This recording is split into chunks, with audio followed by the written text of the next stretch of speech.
Good morning, everybody, or whatever time you may be watching this video. Welcome back to another Bama Saltwater Fishing episode.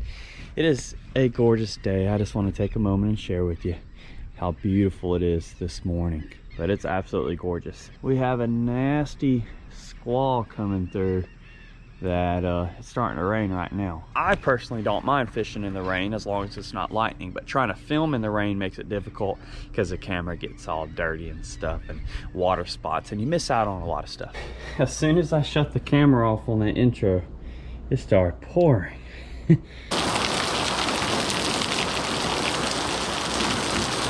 Bobo doesn't like the storm.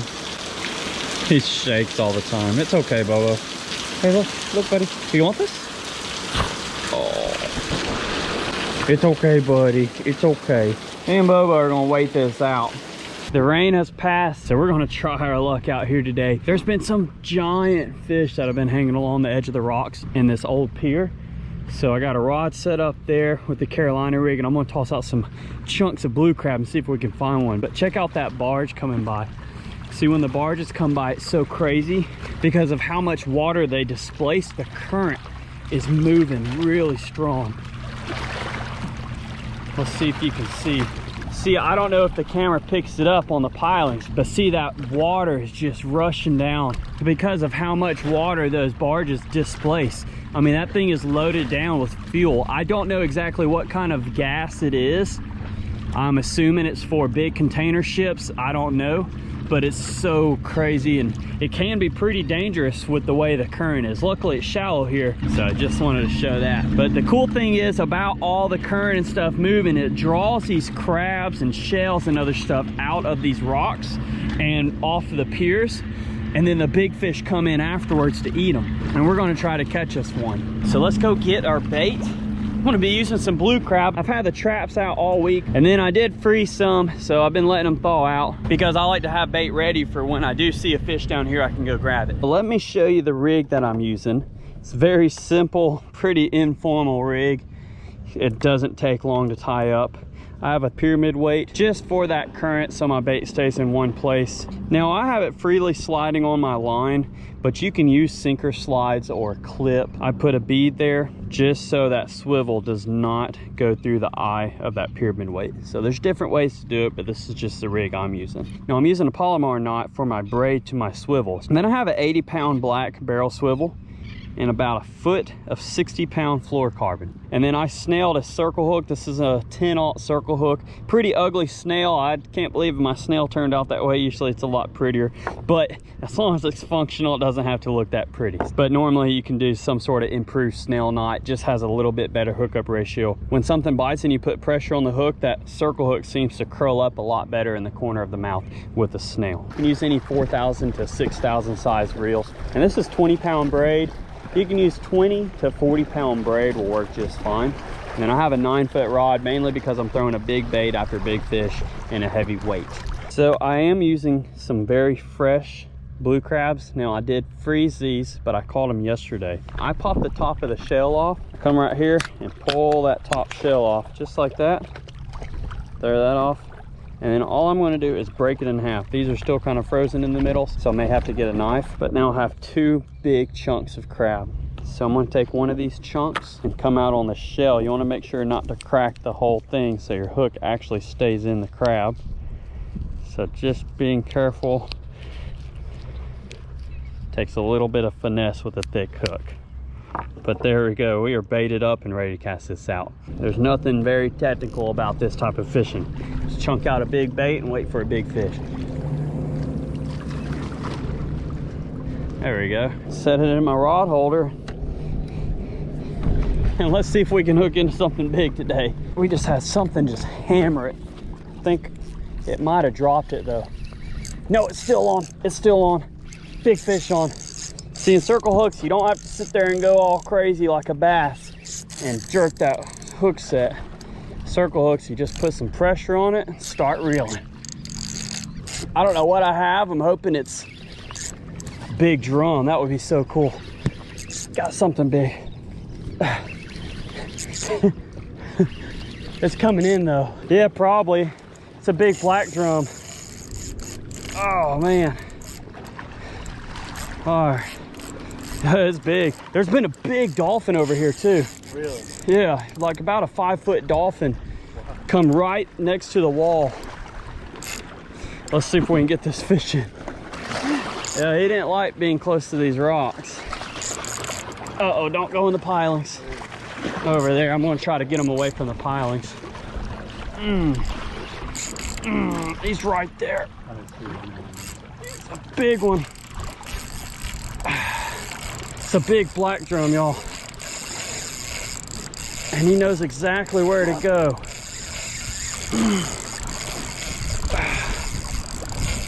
Come on.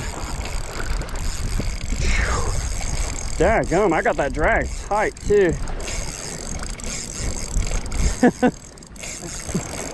He's gonna go in those pilings. Let's see if I can tighten that down more. There we go. Oh, you see him way out there? Woo, put some pressure on him. Dang. Got him out. I hope he didn't weaken my line too much. Look at him. He's coming in. He's coming into the net. You ready? Well, he's still pretty green. Big fish. Oh, come on. Come on. See how he's hooked. He's hooked pretty good, so. Got Dad with the net job here. Sorry to get your boots wet. Oh, and the net, bro. Hold on. Gotta get him in there. Oh my goodness. I have a 30-pound boger grip and it maxes out the scale on the boger grip. I'm gonna say this black drum is probably 35 pounds, if not a little bigger. But check this joker out. That is a crab muncher. I'm not a marine biologist, but this fish is probably around 30 years old. Maybe. If you know more than I do about it, go leave a comment down below, but these fish get pretty old. So we're gonna get it back. But check that tail out. It's almost as big as my face is. All right, let's get him back in the water. Okay, hopefully y'all can see, but we didn't keep this fish out of the water very long, and we're gonna let it go. We wanna let it regain a little bit of energy so it can swim off. He's about ready. See, they get a lot of lactic acid, just like we do, built up in their muscles from fighting against the, from fighting against me. So just like you would have if you ran a marathon the next day, you would have a bunch of sore muscles. So you want to let them swim away on their own. Oh, it's ready. It's starting to kick. That's a dinosaur of a fish. Come on. Oh, it's good. Dang. He was tired, and I was too. I could feel him. He had almost got me hung up in our, what's left of the dock. What a success. That was awesome. I think it's safe to say we can retire this net once I get my line out of it. Well, I'm just gonna go ahead and retie here because it's a pretty big knot and it's pretty frayed up from that piling. But the 60-pound fluorocarbon held up really well. And my ugly snail knot worked as well. So let's try that again. That was awesome. What a giant fish. Ooh, all right. Went and grabbed my other net. This one, I would be pretty heartbroken if it broke. The other one was pretty cheap, but it has landed a mini black drum off of here. That old 10-aught hook got the job done. Look at the size of the hook. Now I have a much prettier snail knot tied on there because I actually took my time to tie it. But the other one actually held up pretty well. Well, here it goes again. So this is just for fun. These fish are not, I'm not keeping these fish out of the water very long. They're still dripping water, and that's what you want. And it swam away healthy. We got another big one on. Get that hook driven in them. Woo! Oh man. Uh-oh, he's gonna go left. He knows where to go. He's right there on those pilings. Okay, there he goes. Woo. It's definitely a challenge in between all these broken pilings, trying to get them in. He might be in that dock. I don't know. No, he's free. Oh, he's going that way again. Oh, oh, no, no, no, no, no, no, no. You see where he is, right? It's right here where the crab traps usually are.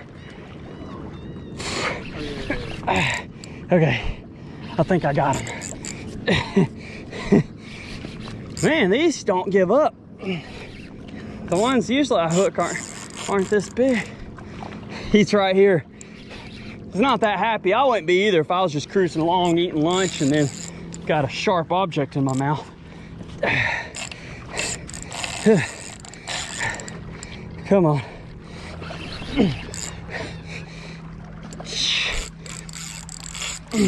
Oh, I think what happened is he went up in that piling and got a weak spot on the braid. But let's get a cast out again.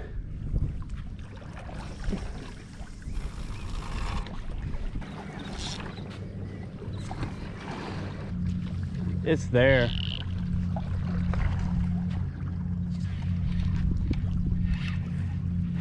Oh, got it. That's a big one. Oh, I got a big fish on. Yes, ma'am, it is. Should be on. Uh-oh, it's gonna get me in those pilings again. Don't go that way, please. Don't go that way.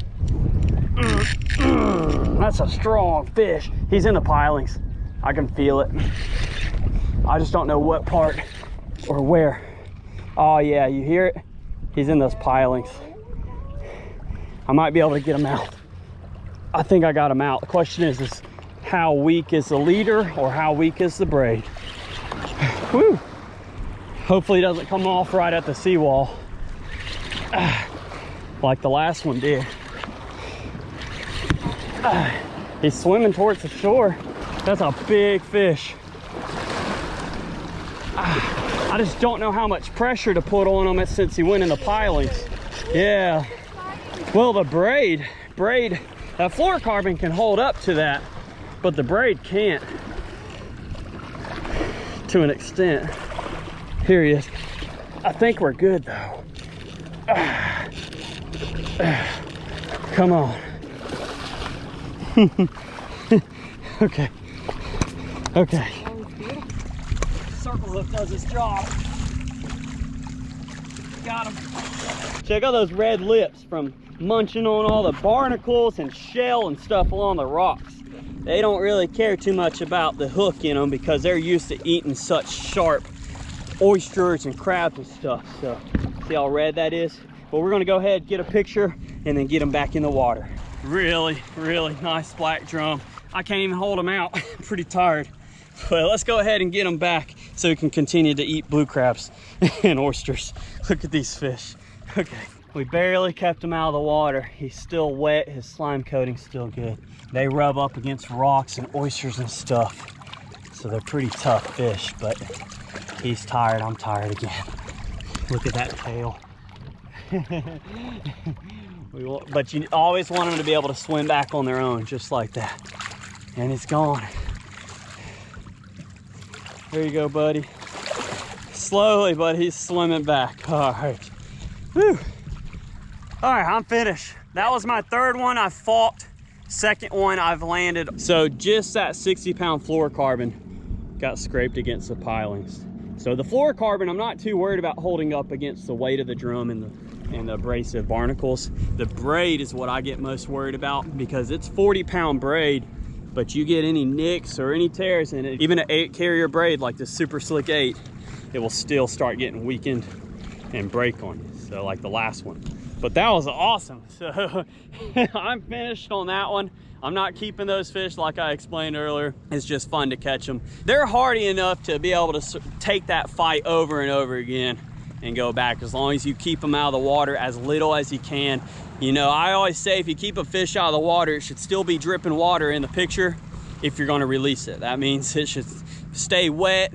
Try not to handle it, you know, as least as possible, and then get it back. Now, if you're keeping it, hey, you know, dispatch that fish and then throw it on ice so it stays fresh You know, I'm just a big firm believer in respect your catch, pretty much. So, but I appreciate y'all for watching. Now, this video is sponsored by Sword Fillet Knives.